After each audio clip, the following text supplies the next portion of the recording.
Bismillahirrahmanirrahim. Assalamualaikum warahmatullahi wabarakatuh. Alhamdulillahi ala ihsani wa syukru lahu ala taufiqihi wa amtinani. Asyhadu an la ilaha illallah wahdahu la syarika lahu ta'ziman li sya'ni. Wa asyhadu anna Muhammadan abduhu wa rasuluh da'ila ridwani. Allahumma salli alaihi wa ala alihi wa ashabihi wa ikhwani. Para ummahat, para akhwat, ibu-ibu yang dirahmati Allah Subhanahu wa taala, ya. Pada kesempatan kali ini kita akan membahas dosa-dosa yang terkhususkan pada para wanita yang kebanyakannya adalah dosa-dosa besar yang hendaknya para wanita menghindar darinya. Siapa yang berhasil menghindarkan dirinya dari dosa-dosa besar, maka niscaya dosa-dosa kecilnya akan diampuni oleh Allah Subhanahu wa taala. Tentunya kita berusaha menghindarkan diri dari dosa besar maupun dosa kecil semaksimal mungkin. Karena dosa-dosa kecil kalau terkumpul, terakumulasi juga membinasakan. Sebagaimana sabda Nabi sallallahu alaihi wasallam, "Iyyakum wa muhaqqaratiz dzunub." Waspadalah kalian dari dosa-dosa yang kalian remehkan. Ya. Fa innahunna idza ijtama'na 'inda ar-rajul yuhliknahu. Kalau sudah terkumpul pada seseorang terakumulasi, maka akan membinasakan. Tapi bagaimanapun dosa-dosa kecil namanya juga dosa kecil. Tidak ada bandingan dengan dosa-dosa besar. Siapa yang bisa berhasil menghindarkan diri dosa-dosa besar, maka niscaya dosa-dosa kecilnya akan diampuni meskipun dia tidak bertobat dari dosa-dosa kecil tersebut. Karena kalau kita harus bertobat dari dosa-dosa kecil, kita sering lalai. Terlalu banyak dosa-dosa kecil yang kita lakukan dan kadang kita lalai untuk beristighfar darinya. Tapi kalau kita bertahan menjauhkan diri dosa-dosa besar, niscaya dosa-dosa kecil tersebut akan terampuni. Allah berfirman, "In tajtanibu kaba'ira ma tunhauna anhu nukaffir ankum sayyi'atikum wa nudkhilukum mudkhalan karima."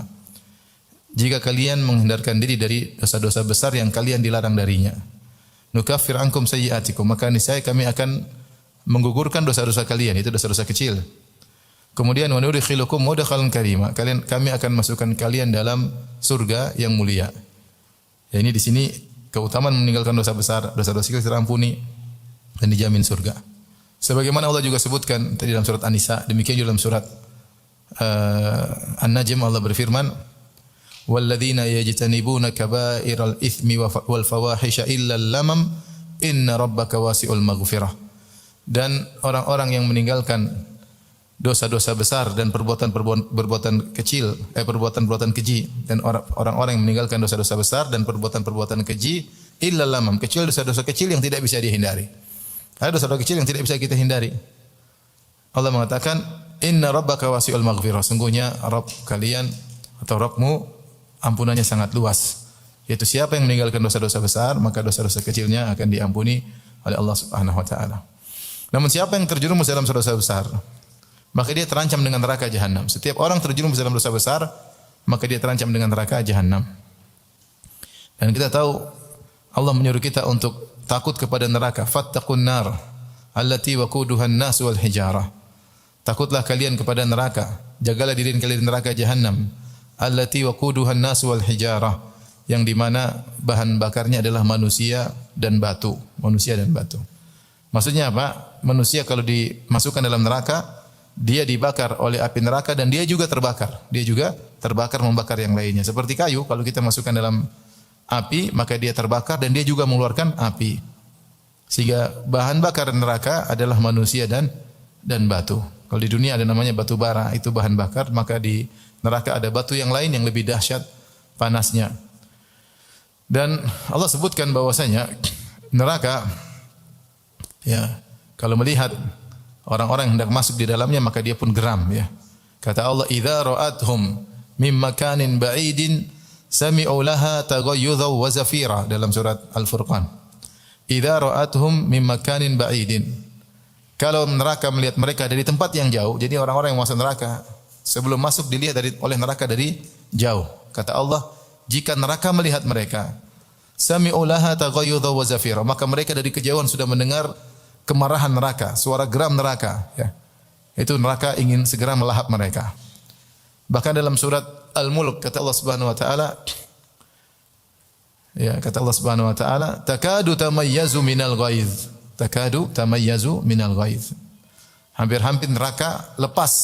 Itu ketika ada orang dimasukkan, dia hampir lepas ingin segera melahap. belum sampai ingin segera dia lahap.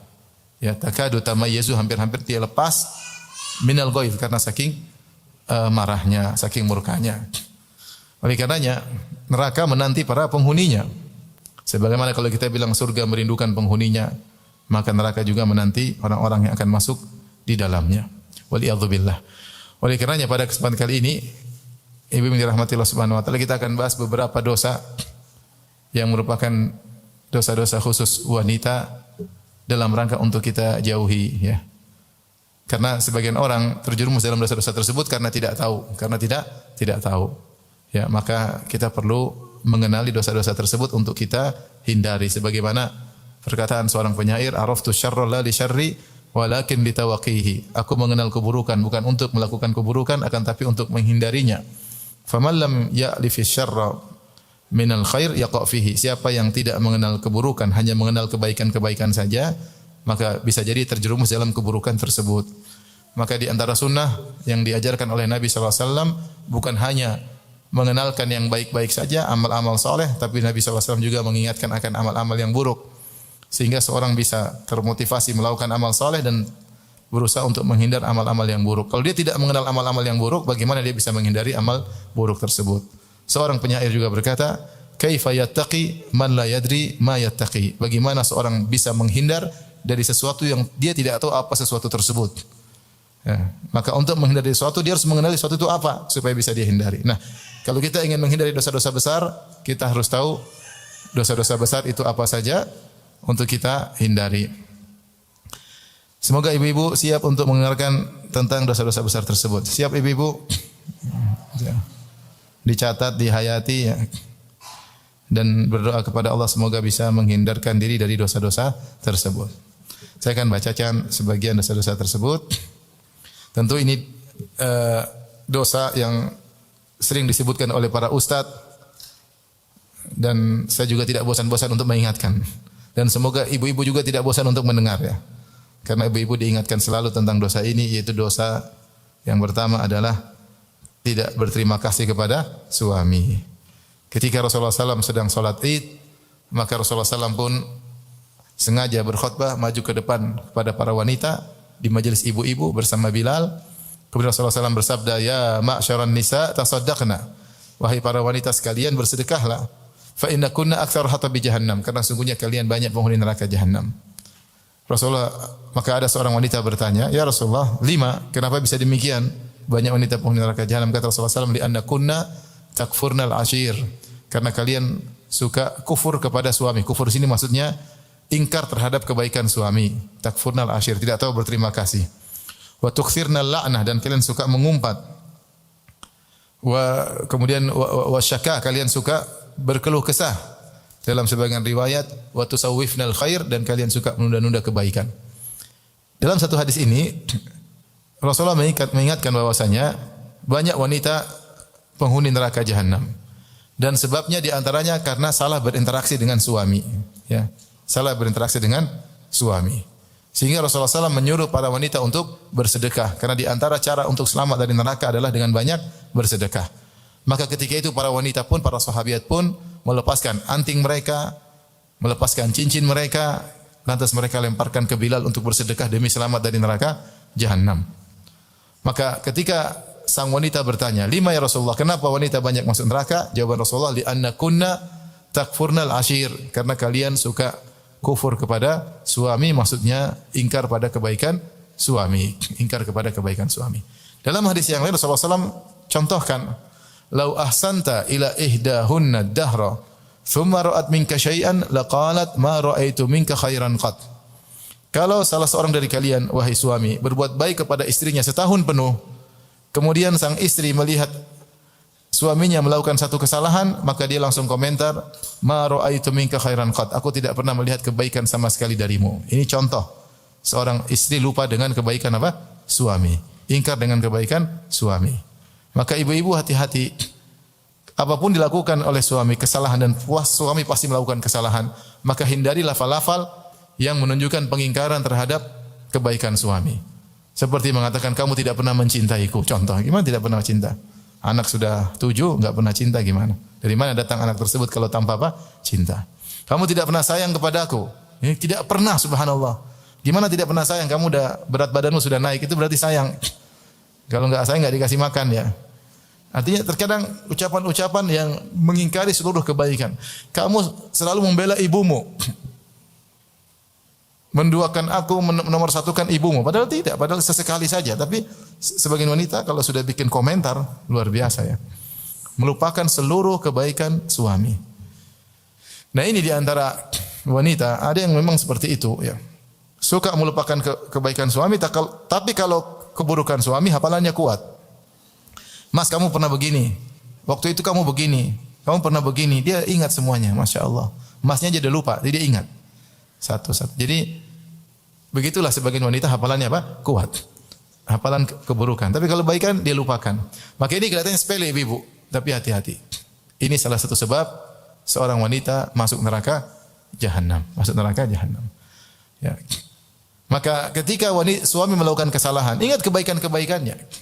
Ingat kebaikan-kebaikannya. Rasulullah menyampaikan nasihat kepada laki, la yafruqu mu'minun mu'minah in kariha minha khuluqan radhiya minhal akhar. Janganlah seorang lelaki mukmin membenci seorang wanita mukmin, itu istrinya. Kalau ada perangai istrinya yang dia tidak sukai, maka dia ingat-ingat perangai istrinya yang lain. Pasti ada perangai yang lain yang baik. Ya. Sebaliknya juga demikian, janganlah seorang wanita mukminah membenci suaminya yang mukmin. Kalau ada perangai suaminya yang kurang baik, pasti ada kebaikan yang lain.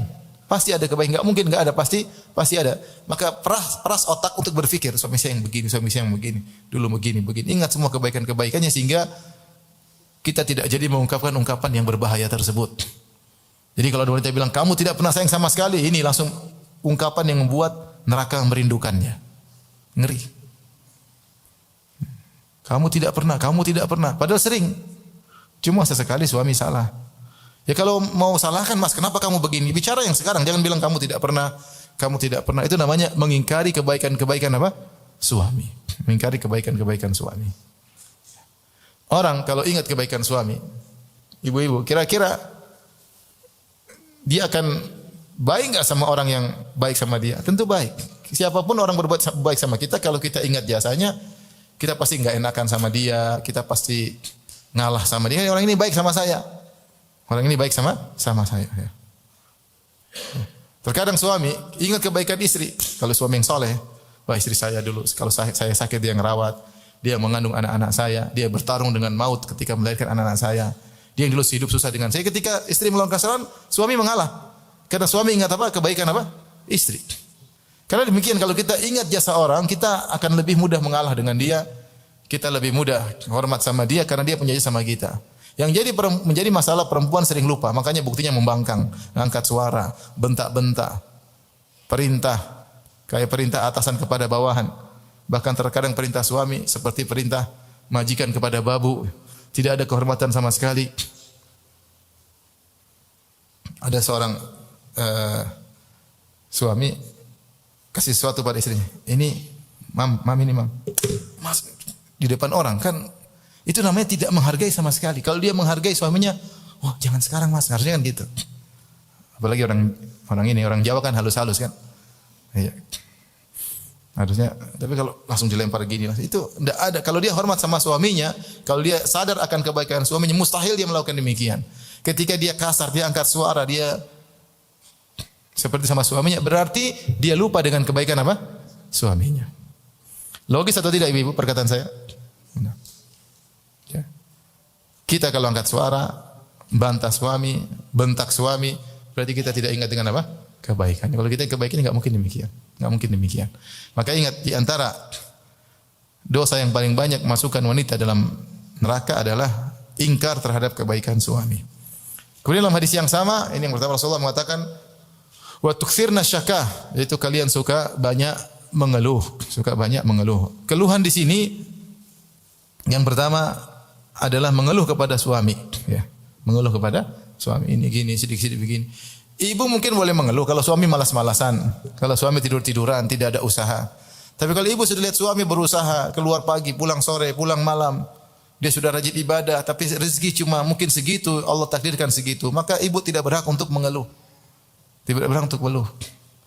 Ibu yang harusnya sabar untuk tinggal berhidup sama dia seperti itu, bukan mengeluh. Kecuali kalau suami malas-malasan, ya silakan mengeluh. Kamu punya kewajiban ngurus saya, ngurus anak. Kamu kewajiban kasih makan saya, nafkahi saya dan anak-anak. Tapi kalau suami sudah bekerja, sudah berusaha, mengeluh terus, maka ini tidak boleh. Ya, sudah kita jelaskan bagaimana para sahabiat membantu suami mereka dan mereka tidak mengeluh. Lihatlah bagaimana Fatimah radhiyallahu anha membantu Ali bin Abi Thalib sampai ikut menggiling gandum sampai tangannya kapalan dan dia pun tidak mengeluh kepada suaminya. Lihatlah bagaimana Asma binti Abi Bakar radhiyallahu anha membantu suaminya Zubair bin Awam sampai harus berjalan 4 kilo memikul biji-biji korma, dia tumbukin biji-biji korma untuk memberi makan kuda, ngurus kuda suaminya. Dan dia tidak mengeluh. Tidak mengeluh. Ya, kalau suami berada, alhamdulillah. Kalau suami sudah berusaha kemudian dalam kondisi ekonomi susah, kita harusnya bersabar, menyemangati suami, bukan mengeluh. Suami udah pusing, kita tambah lagi apa? Pusingnya. Di kantor diomelin bos, di rumah diomelin apa? Nenek sihir. Nenek ngomel melulu.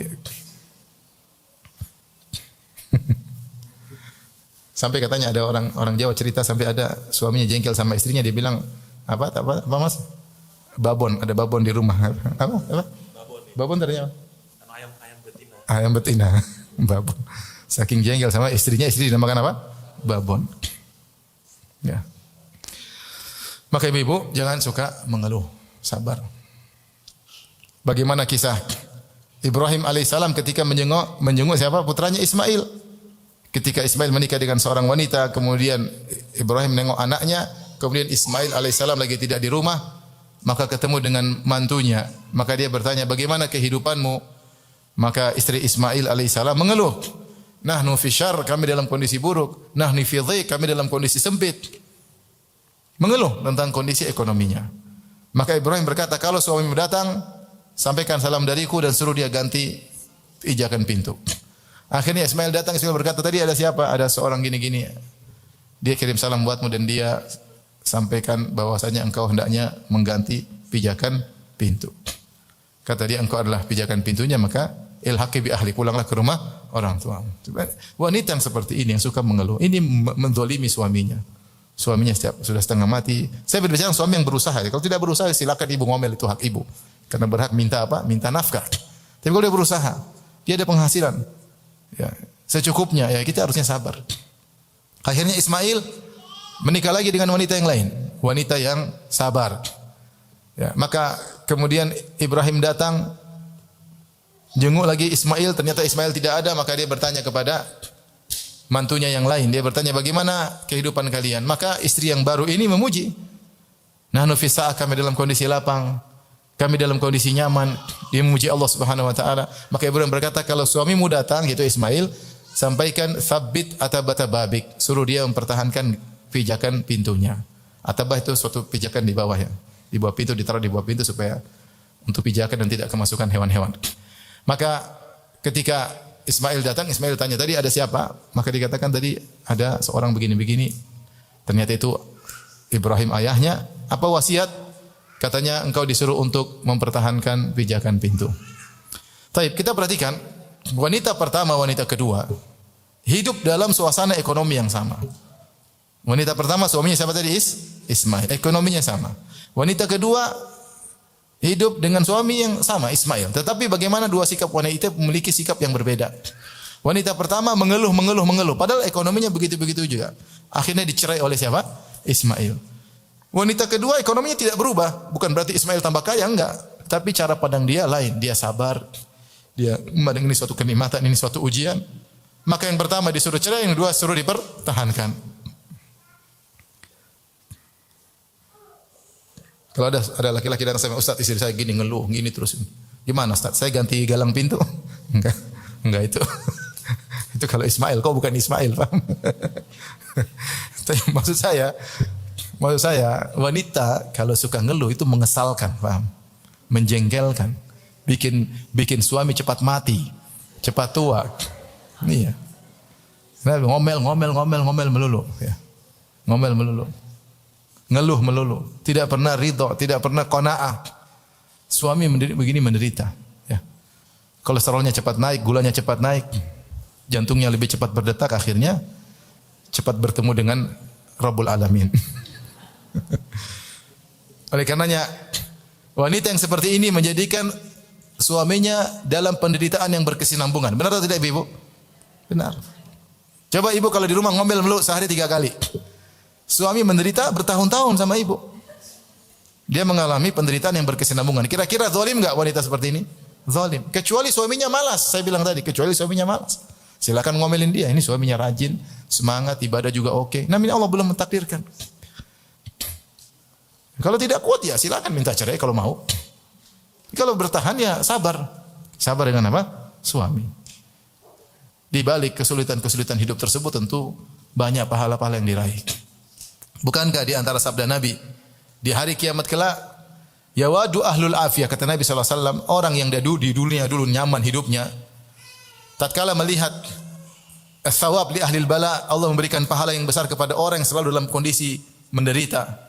Maka orang yang nyaman dulu di dunia berkata, berangan-angan, lau kanat juluduhum qurridat bil maqarid. Mereka berangan-angan seandainya di dunia dulu kulit kami digunting-gunting dengan gunting besi. Kenapa? Karena mereka tahu di balik penderitaan, di balik kesusahan hidup pahalanya sangat apa? Sangat besar, sangat besar. Ya kita tidak, bukannya kita ingin menderita, tidak Ibu. Maksudnya tapi kalau Allah takdirkan kita menderita, maka kita bersabar. Dan ingat, ukuran nafkah, kata para ulama. Apa ukuran nafkah seorang suami kepada istri? Bukan sesuai dengan keinginan istri, enggak, tapi sesuai dengan kondisi suami. Allah berfirman, liyunfiq dzu sa'atin min sa'atihi, wa man qudira alaihi rizquhu falyunfiq mimma atahu Allah, dalam surat At-Talaq. Kata Allah liyunfiq, saya enggak hafal nomornya, nanti cari sendiri nomornya. Liyunfiq dzu sa'atin min sa'atihi, sungguhnya orang yang diberi kelapangan harta, hendaknya dia berinfak dengan kelapangannya. Jadi kalau ada suami kaya raya, pelit ya boleh protes. Karena Allah menyuruh orang yang hartanya lapang hendaknya berinfak dengan kelapangan hartanya. Tetapi wa man qudira alaihi rizquhu, siapa yang ternyata rezekinya sempit, falyunfiq mimma atahu Allah, maka dia berinfak sesuai dengan kelapangannya. Ya. Suami dulu mungkin ketika harta lapang tiap hari mungkin makan ayam kambing, ayam kambing, ayam kambing. Terus ketika miskin ya sudah, tempe, tahu, kecap manis asin. Ya kita harus bersabar. Karena ukuran kewajiban suami memberi nafkah bukan kembali kepada keinginan istri, bukan. Tapi kembali kepada kondisi ekonomi apa? Suami. Apa tugas istri? Bersabar. Bersabar. Maka maksud saya ibu jangan suka ngeluh. Ibu suka ngeluh itu membuat suami apa? Menderita. Sampai ada sebagian suami bunuh diri karena suami istrinya suka apa? Ngomel. Bahlul suaminya, cuma ya begitu, bunuh diri. Dia jengkel, dia tulis surat, istri saya kamu begini-begini, kemudian dia bunuh diri, subhanallah. Padahal kan gampang, tinggal kawin lagi, cerai kan bisa sebenarnya. Cuma karena mungkin saking cintanya tidak kuat lepas, akhirnya dia bunuh diri. Maka jangan sampai ibu-ibu membuat suami bunuh diri. Hati-hati ibu ya. Taib. Di antara mengeluh yang dilarang adalah mengeluhkan kondisi keluarga kepada orang lain. Mengeluh. Cerita sama ibu yang satu, suami saya begini, cerita sama. Mengeluh. Ya. Rasulullah sudah sebut dalam hadis, orang yang jika ditimpa faqr, ditimpa penderitaan, kemudian dia keluhkan kepada manusia, hampir-hampir tidak ada solusi. Tapi kalau dia sampaikan kepada Allah, Allah akan kasih apa? Solusi. Ibu belajar kalau ada masalah bangun malam, angkat tangan nangis. Insya Allah ada solusi. Belajar seperti itu. Jangan sedikit ada masalah, ngomong sama tetangga. Sedikit ada masalah, telepon sama kakak adik. Sedikit masalah, lapor sama mama dan bapak. Akhirnya satu keluarga semua menyerang suami. Kasihan. Ini karenanya jangan suka mengeluh. Di antara, saya ulangi, di antara dosa besar yang menyebabkan wanita terjerumus dalam neraka jahanam tadi, lupa dengan kebaikan apa? Suami. Yang kedua suka apa? Suka mengeluh. Mudah-mudahan ibu-ibu tidak demikian. Baik. Di antara sifat wanita yang juga mendatangkan kemurkaan Allah Subhanahu wa taala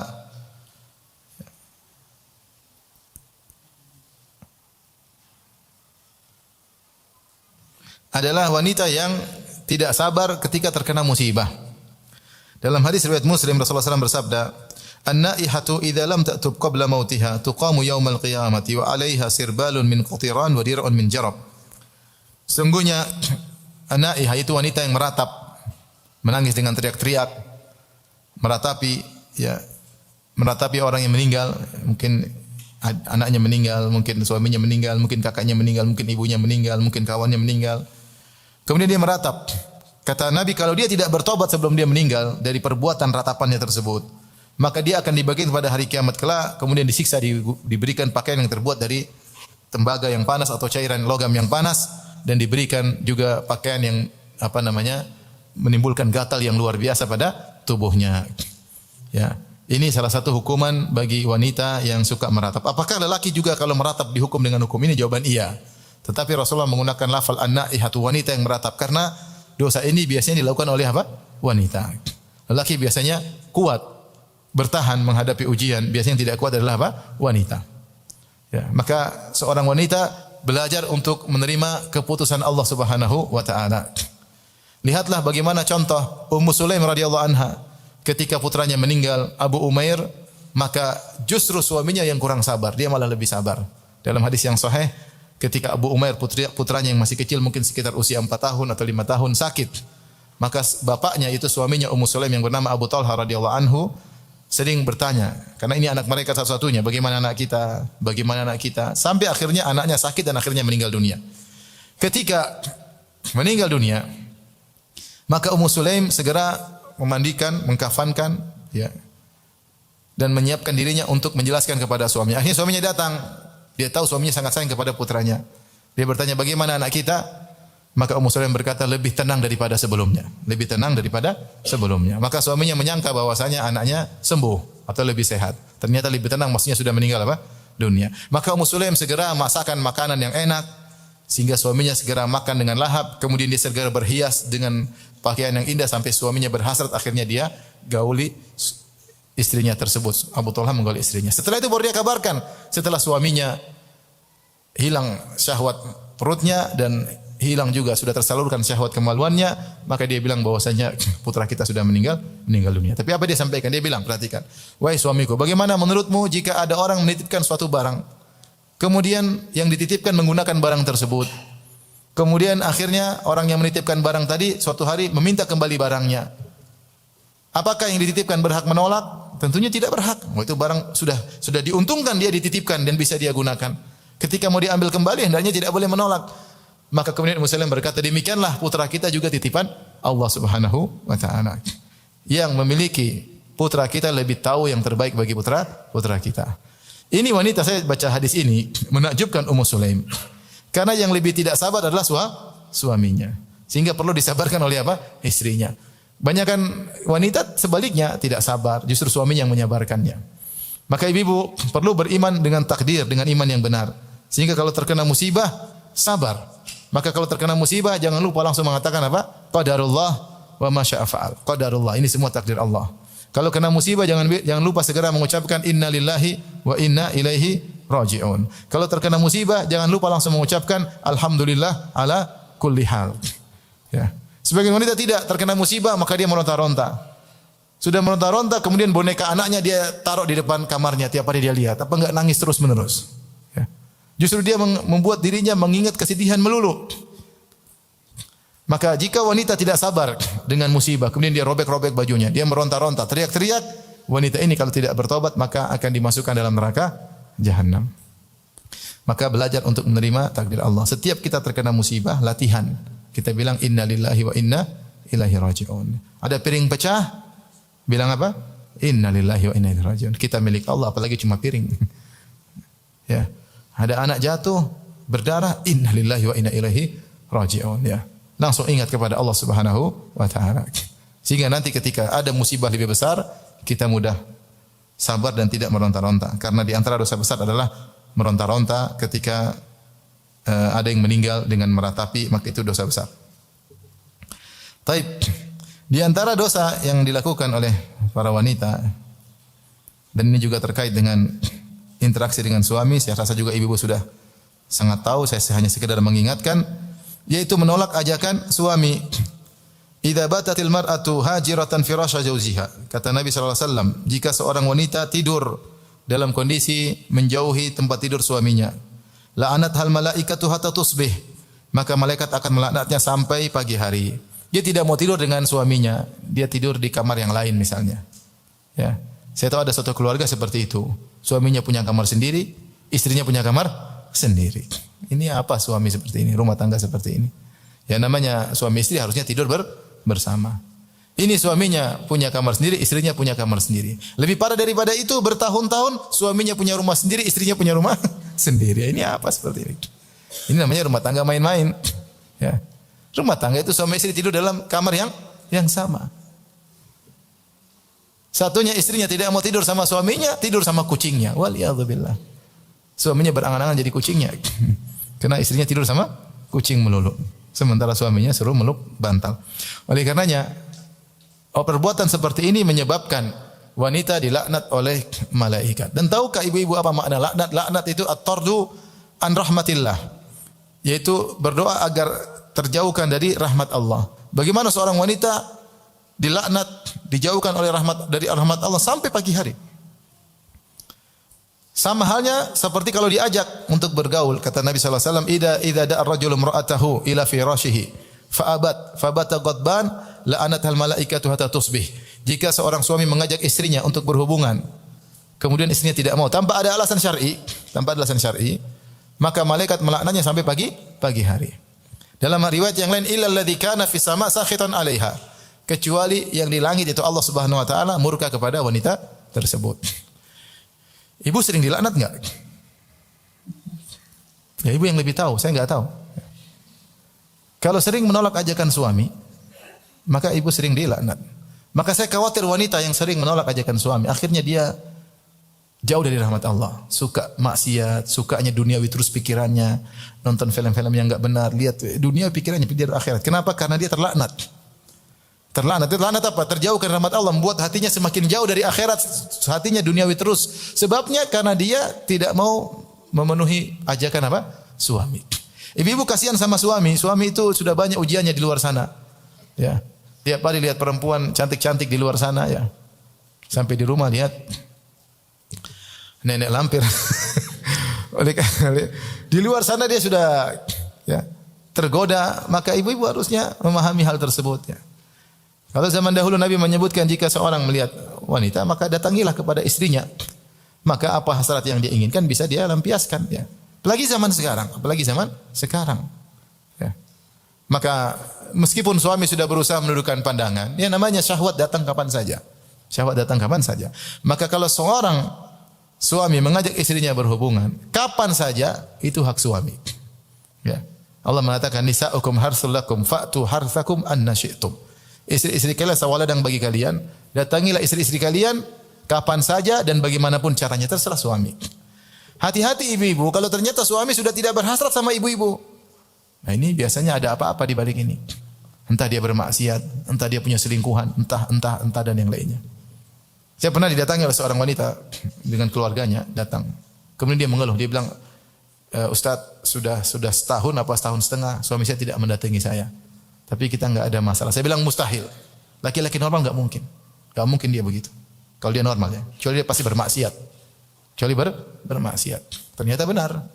Ternyata dia sudah punya hubungan sama wanita lain. Dia merasa nyaman dengan wanita lain. Ya. Maka di antara yang membuat lelaki akhirnya berpikiran macam-macam dan mulai datang setan untuk membuat dia bermaksiat di luar ketika dia tidak mendapatkan hasratnya tersalurkan di rumahnya. Lelaki kalau hasratnya tidak tersalurkan, maka dia tidak bisa mengontrol dirinya. Dia emosian, pikirannya macam-macam. Ya, pikiran macam-macam. Kemarin ada kawan cerita, ya. Ini cerita, saya cuma cerita ibu-ibu ya. Istrinya sakit 2 bulan. Sehingga dia tidak bisa menggauli istrinya. Sakit parah. Sampai dia keluar rumah, dia lihat nenek-nenek, kemudian dia berhasrat. Dia bilang sama istrinya, saya takut mama, saya takut mami, takut. Karena saya sudah enggak kuat, sampai saya lihat nenek-nenek pun saya apa? Artinya sudah bahaya yang dia alami.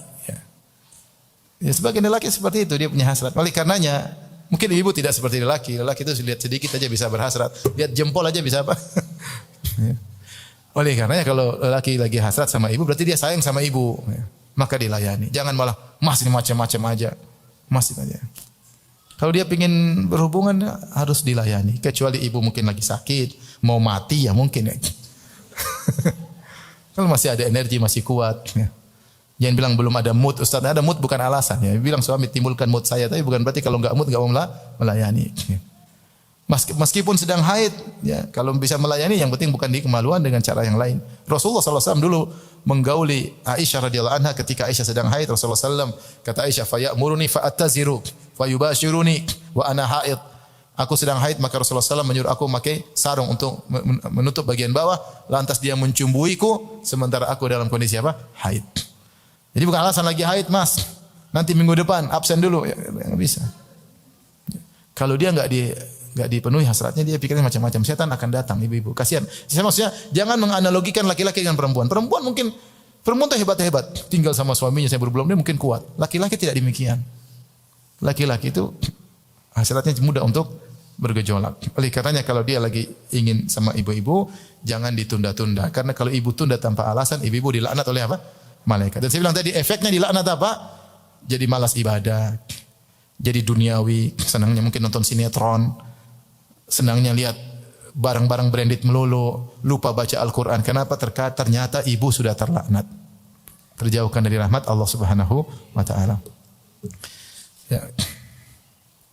Insyaallah ibu-ibu siap tempur setiap saat? Insyaallah. Pahala ibu-ibu, dapat pahala. Tapi yang berikutnya, di antara dosa besar yang disebutkan tentunya, insyaallah ini jauh dari ibu sekalian, yaitu zina, ya, selingkuh, zina. Rasulullah sallallahu alaihi wasallam melihat di alam barzah, ya, ada semacam tanur, yaitu yang di bawahnya lebar, dalamnya kecil, ada api dinyalakan dari bawahnya, kemudian di situ dikumpulkan zunat dan azawani, para pezina lelaki, para pezina wanita dikumpulkan kemudian dibakar dalam tanur, dalam tungku yang seperti itu. Itu baru azab di alam barzakh dan dilakukan demikian sampai hari kiamat. Ini baru azab muqaddimah. Maka berhati-hati jangan sampai berzina, selingkuh. Sekarang ini namanya syahwat, bukan hanya menyerang laki-laki, juga wanita juga bisa saja digoda dengan syahwat. Dan banyak lelaki buaya di luar sana, ya, yang dia ingin menggoda istri orang, dan bahkan mungkin dia bangga bisa menggoda istri orang, atau mungkin dia hanya tertarik dengan istri orang.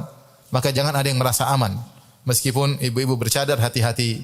Dan terkadang mereka tidak bisa masuk dari offline, mereka bisa masuk lewat apa? Online. Hati-hati, dikirim japri, di DM.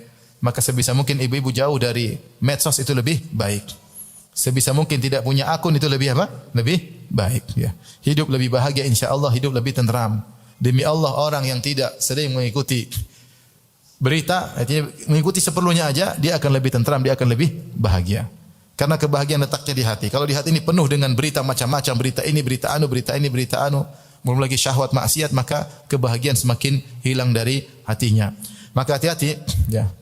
Karena perzinahan terjadi, saya tidak berbicara kepada orang awam, bahkan kasus-kasus kita dengar dari bahkan wanita yang sudah bercadar, setan bisa menembus, ya. Kalau bukan dengan cara langsung, dengan cara online, ya. Waliyadzubillah, maka hati-hati ibu-ibu, jangan pernah membuka celah untuk berinteraksi dengan lelaki siapapun, ya. Kalau harus berinteraksi dengan laki-laki, maka di samping suami, ya. Sebagian wanita Masya Allah melakukan misalnya jual beli, ya, kalau memang ada tawar menawar, sebaiknya hati-hati, karena ada aja orang yang menggoda. Ada yang menggoda, maka kalau dikhawatirkan berbahaya, maka hendaknya chattingan pun di samping apa? Suami, ya. Dan kalau wanita sudah dizinai, dicampakkan. Demikianlah yang sering terjadi, ya. Taib. Yang berikutnya,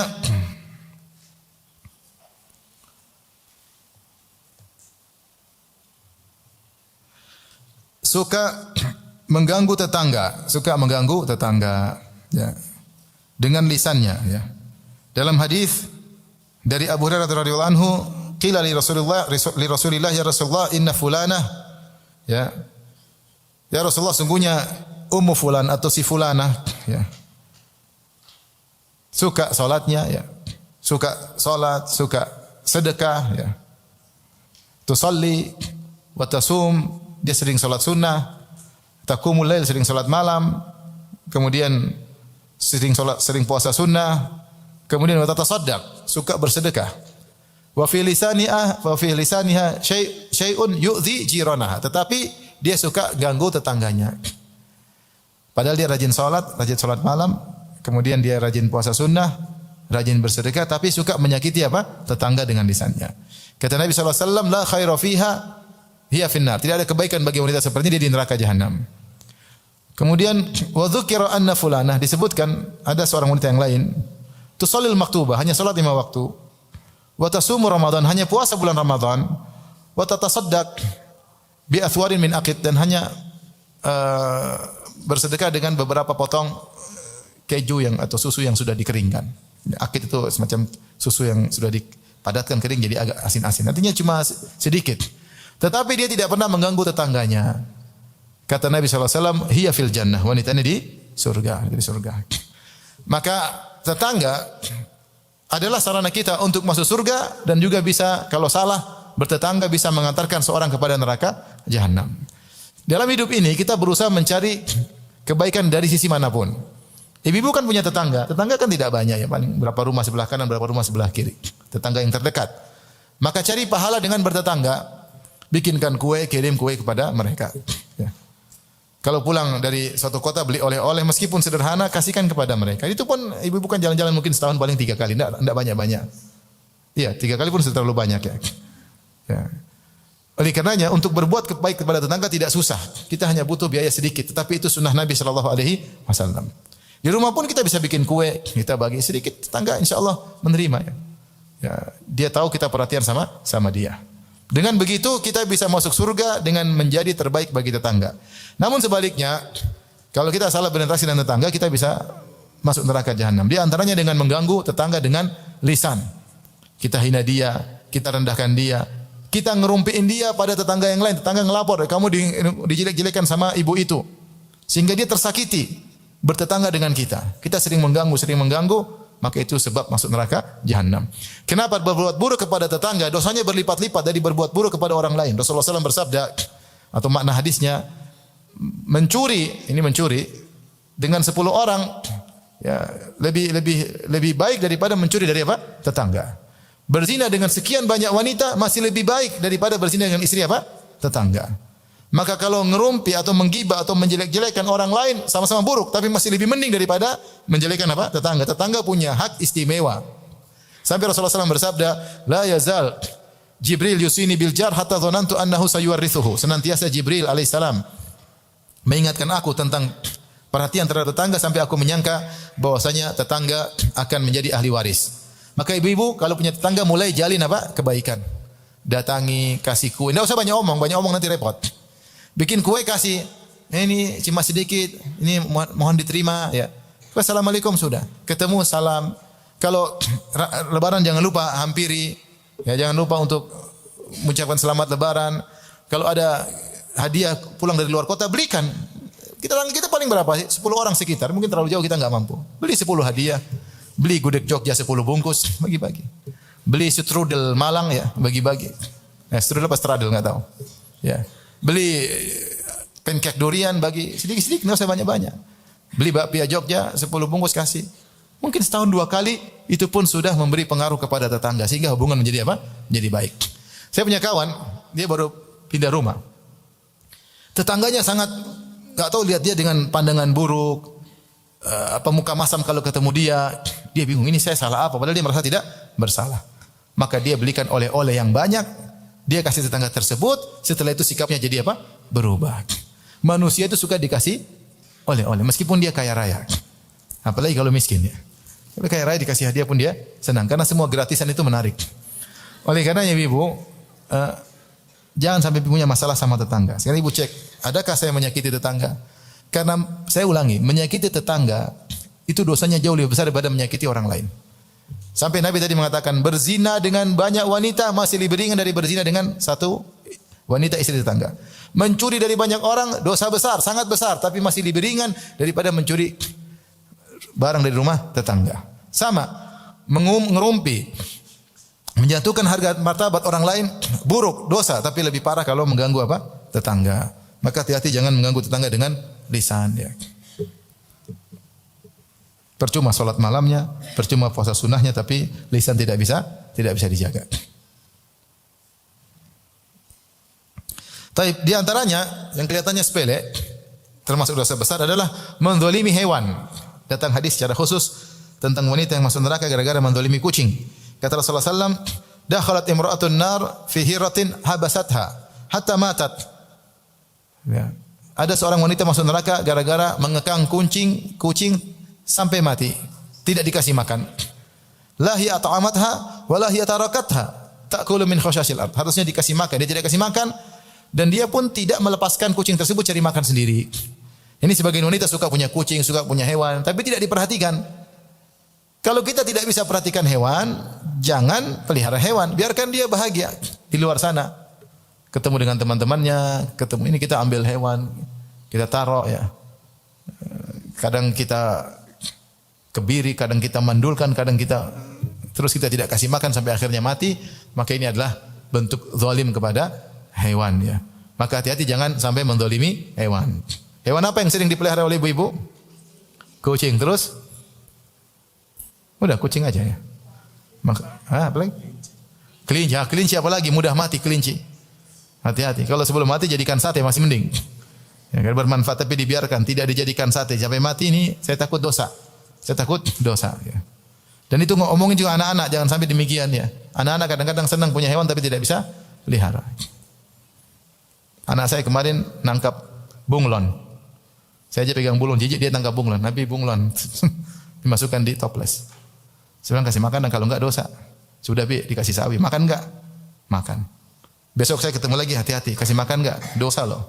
Mending lepasin, kasihan. Enggak saya kasih makan, Bi. Saya ingatin namanya anak-anak lupa. Terus saya kemarin dia telepon saya, anak saya. Abi, bunglon adik di mana? Abi enggak tahu. Kok enggak ada di toples? Dia mungkin berpikiran saya lepas. Enggak, Abi enggak tahu. Ya, berarti mungkin pergi sendiri. Ya udah biarin aja, ya. Jadi hati-hati ya, jangan kita belikan kucing buat anak-anak kemudian kita cuekin akhirnya kita juga ikut mendolimi kucing apa? Tersebut. Kelihatannya sepele tetapi pernah menyebabkan seorang wanita masuk neraka jahanam dan ini peringatan bagi kita semua, jangan pernah mendolimi orang lain. Kalau mendolimi kucing saja bisa bikin masuk neraka, apalagi mendolimi orang lain. Hidup ini jangan sampai mendolimi. Pastikan kita tidak ada masalah sama orang. Ya, saya sering sampaikan hal ini kepada semua teman-teman. Hidup ini pastikan tidak punya masalah sama orang. Kalau kau punya masalah sama orang, pastikan kau yang benar, dia yang salah. Jangan sampai sebaliknya, kau yang salah, dia yang benar. Karena kezaliman berbahaya. Az-zulmu dzulumatun yaumal qiyamah. Kezaliman itu mendatangkan kegelapan bertubi-tubi pada hari kiamat. Mendolimi kucing bisa bikin masuk neraka, apalagi mendolimi manusia. Taib. Di antara dosa yang terkait dengan wanita, yaitu wanita yang meniru-niru lelaki. Rasulullah SAW bersabda, ya, la'anallah al-mutasyabbihin minar rijal bin nisa wal mutasyabbihat minan nisa bir rijal. Allah melaknat laki-laki yang menyerupai wanita dan melaknat wanita yang menyerupai laki-laki. Maka jangan melakukan hal-hal yang merupakan kebiasaan apa? Laki-laki. Jangan berpakaian dengan berpakaian laki-laki, ya. Jangan melakukan gerakan-gerakan yang merupakan gerakan laki-laki.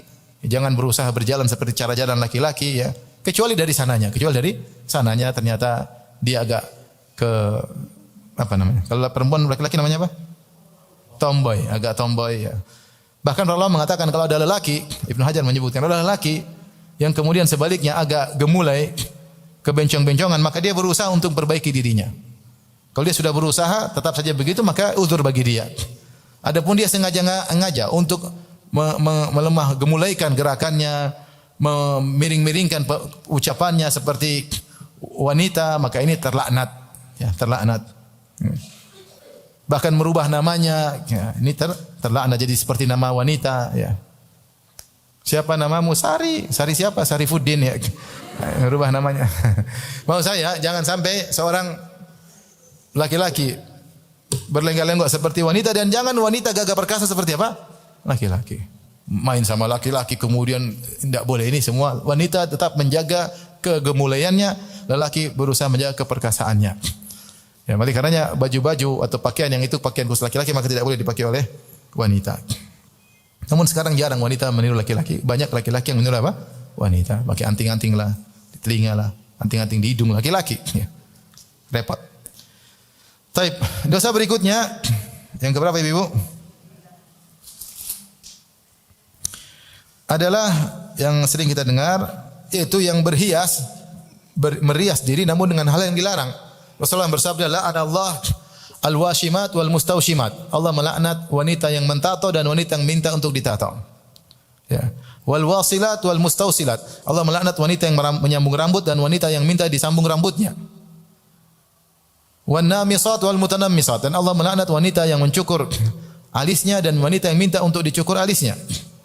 Wal mutafallijat lil husn, dan Allah melaknat wanita yang mengjarangkan giginya. Zaman dahulu giginya dikasih jarang, dikikir, dijarangkan supaya menjadi lebih indah.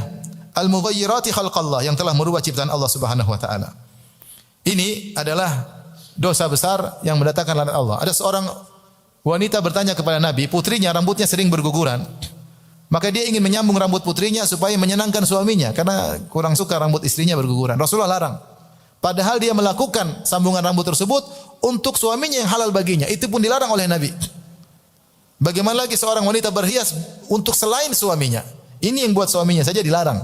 Karena putrinya rambutnya berguguran, dia ingin sambung rambut putrinya supaya suaminya lebih senang. Rasulullah bilang, la'anallah al-wasilah wal mustawsilah. Allah melaknat wanita yang menyambung rambut dan minta untuk disambung rambut. Wanita saja kalau suaminya suruh cukur bulu alismu, cukur, terus kasih spidol, tetap tidak boleh. Tidak boleh. Ya. Itu suaminya yang minta, apalagi dia berhias untuk dia buka di laki-laki yang bukan apa? Suaminya. Untuk suaminya tidak boleh. Maka wanita yang suka dengan kecantikan, keindahan, tidak boleh dia ingin menyenangkan suaminya dengan hal-hal yang diharamkan oleh Allah Subhanahu wa taala. Di antaranya al-washimat wal mustawshimat, bikin tato sinilah, tato nama suami di sinilah. Tato apa? Ini semua dilarang, bahkan dilaknat. Bahkan sampai gigi yang dikikir. Gigi yang dikikir, zaman dahulu orang ada gigi kalau nempel mungkin kurang bagus, dikikir sehingga agak rapi, kelihatan lebih indah. Ini dianggap oleh Nabi merubah ciptaan Allah Subhanahu wa taala. Enggak boleh. Oleh karenanya gigi tidak boleh diotak-atik. Dalam rangka untuk berindah enggak boleh. Dia hanya boleh diotak-atik kalau tidak normal. Contoh seperti sumbing ya, diperbaiki ya. Atau gigi monyong begini maka diperbaiki, tidak apa-apa. Atau gigi numpuk-numpuk, itu tidak apa-apa diperbaiki karena untuk dikembalikan kepada normal.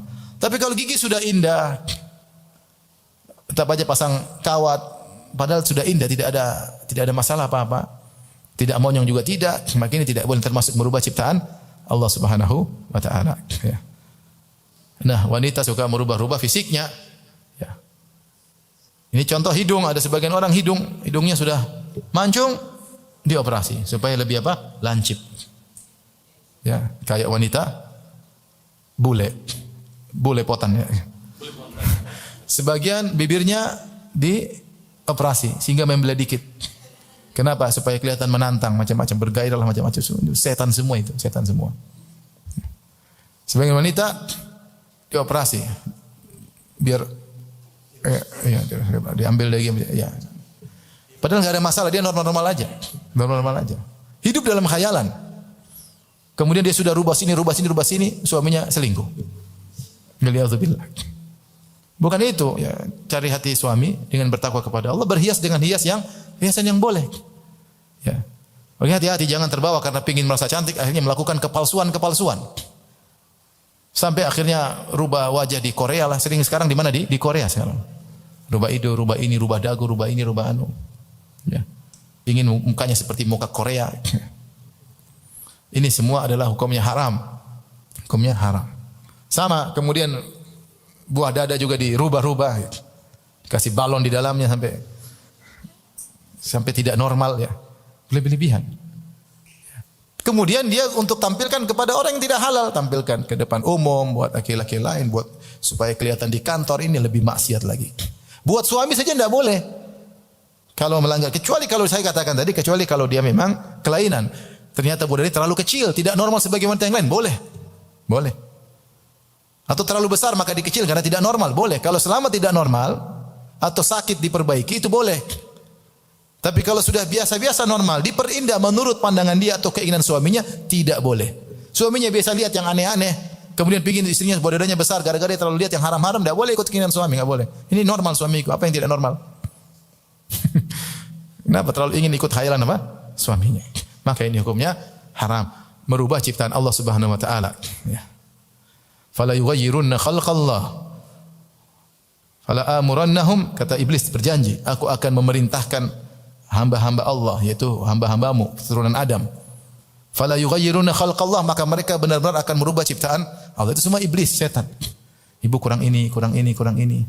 Bayangkan seorang wanita dia operasi hidungnya. Kemudian sudah mancung dibuat agak lancip. Terus tiap tahun maintenance ke Korea, coba. Tahun lagi Korea lagi. Bikin. Udah mulai dower lagi, bikin lagi. Maintenance lagi. Belum kalau timbul bengkak-bengkak macam. Ini semua godaan syaitan. Ibu-ibu, benar saya tidak pungkiri bahwasanya kecantikan perlu, tapi tidak boleh seorang melakukan kecantikan lebih dari yang dibolehkan oleh syariat. Siapa yang melakukannya maka dia terancam dengan neraka jahanam. Yang berikutnya di antara dosa yang terkait dengan wanita adalah wanita keluar rumah pakai parfum supaya dicium oleh laki-laki lain. Pakai parfum boleh jika untuk suaminya. Seorang wanita kalau pakai parfum untuk suaminya, mandi parfum pun boleh, enggak ada masalah. Atau dia pakai parfum untuk sesama wanita, di acara wanita, kumpul-kumpul wanita enggak ada masalah.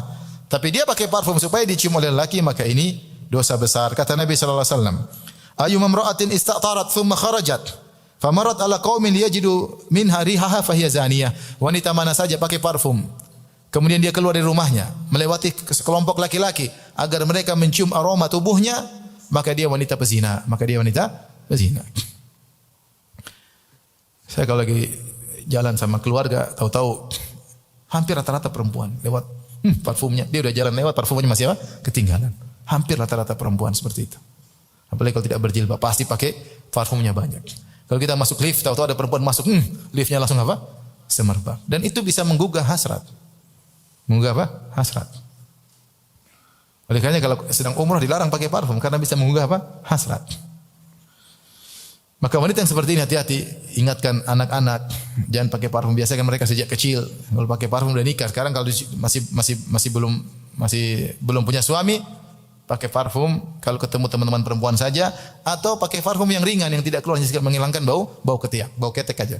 Lebih dari itu tidak boleh karena Rasulullah mengatakan fahiya zaniyah, maka ini wanita pezina, dan ketika Rasulullah mengecapnya dengan wanita pezina, maka ini dosa besar.